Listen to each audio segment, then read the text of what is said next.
Welcome back to the channel.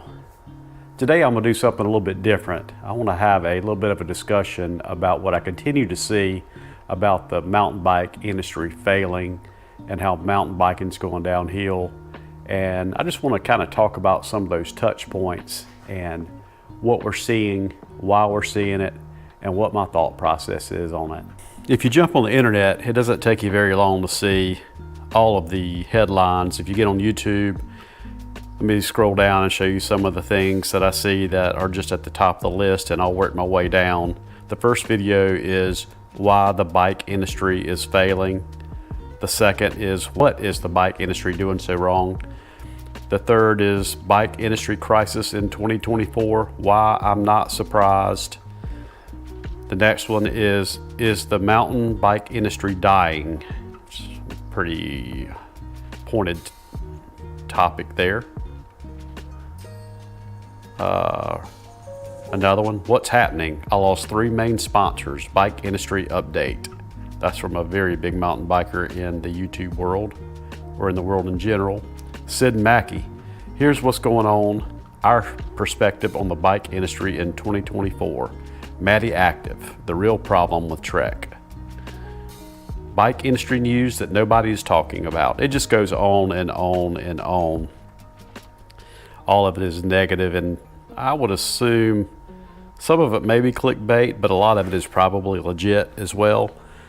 I think personally that the bike industry just probably overextended itself in the pandemic. A lot of new products were put out, a lot of bikes were made, too many bikes were made, and obviously there is an excess of inventory. All the bike industries, or all the bike manufacturers, seem to be having issues with selling their bikes right now. If I go out on the trail, there's not a lack of people out riding mountain bikes. I just don't think that mountain biking as a whole is not as popular as it used to be. Everywhere I go, it's hard to find parking spots, just like it always has been. So I wouldn't say that the bike industry is, or the mountain bike community is failing. Maybe the bike industry has gotten a little bit congested. Just kind of looking through the internet here, if I jump over on Trek, because that's what I'm familiar with, honestly, that's what I've always ridden. And you'll see some of the bike prices are just absolutely ridiculous right now. And I'm gonna cut over to the Fuel EX 9.8 GX Axis that I just bought, if I can find it. Great little graphic there. Makes you want to get out and ride a bike, doesn't it? Check that out. Woo, smiles, downhills, rock gardens, lakes. Where is my bike at? It's been raining around here for days. It'll be a while before I get to ride again. So the premium bikes, the Gen 6 T-Type bikes, are still not on sale. However, if you jump down to a little bit lower than this, these are still the T-Type. They're on sale, but 7,000. That one's about less than 10% off, and this one is about less than 20% off.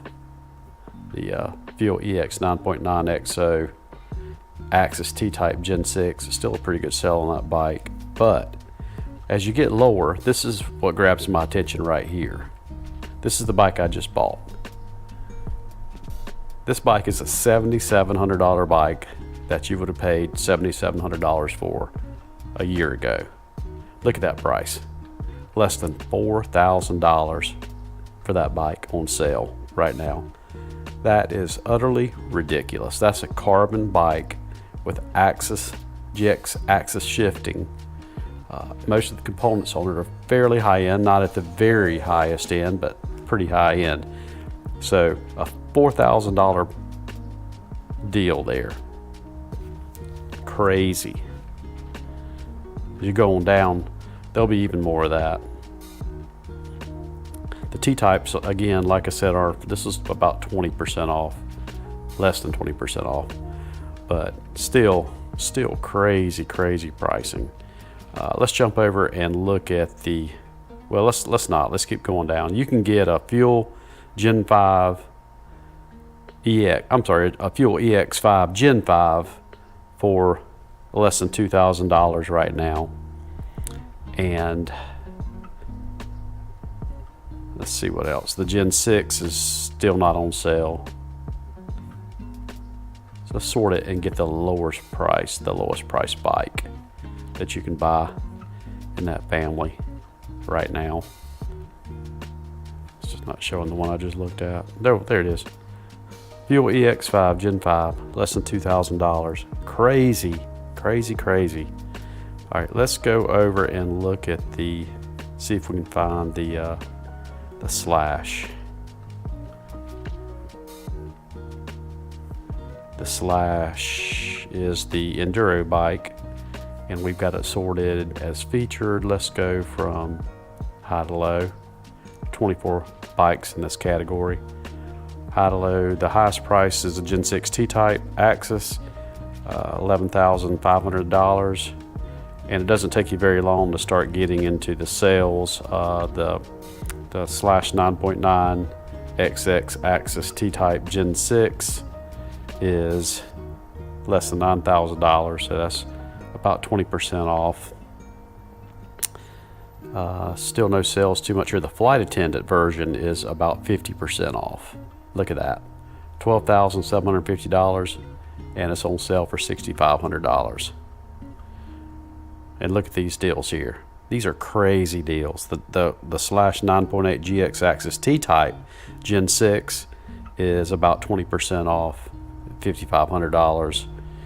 The Slash 9.9 XX1 Axis Gen 5, about 50% off, or actually more than 50% off. The flight attendant version is more than 50% off, probably closer to 60% off. Crazy, crazy, crazy pricing. And it's just not Trek. You could look at this and say it's a Trek problem, but it's not.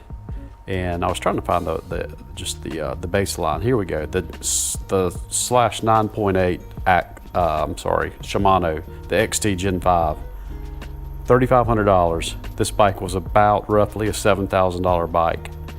So that's about 50% off. So if you're needing a new bike right now, now is the time to be getting out and buying these things and scooping these things up. And as I said earlier, it's not just Trek. I know a little bit about YT as well. And you can jump into the YT website and look around a little bit, but most of the YT bikes are 20 to 25% off right now. And that includes the decoys, the Capras, the Jeffsies, really the Izzos, everything is roughly 20 to 25% off. And if you look at the top right here, they're having a President's Day sale, saving 10% extra with the code USA10. So the bike industry is struggling. Jump over to this article I pulled up here, Skills with Phil. Somebody linked this in a Reddit forum. GT bikes apparently shutting down once inventory is sold off. So a lot of changes. There's just a lot of brands, a lot of excess in the industry. So moving forward, what do I think you're going to see in the mountain biking world? I don't think you're going to see a lot of changes from the rider standpoint. I think the sport is continuing to grow. There are new trails being built. There's a lot of places to go ride. The trails are still going to continue to be maintained. The parking lots are going to continue to be packed. But from the industry standpoint, I think you're going to see a massive reset. I think you're going to continue to see some of the bike shops close. I think some of them are going to continue to sell at deep discounts until they restructure their business and figure out that, this COVID situation's over with, and they're going to have to figure out exactly, what their numbers need to be. So moving forward from the rider right now, it's a really good time to get a nice deal on a mountain bike.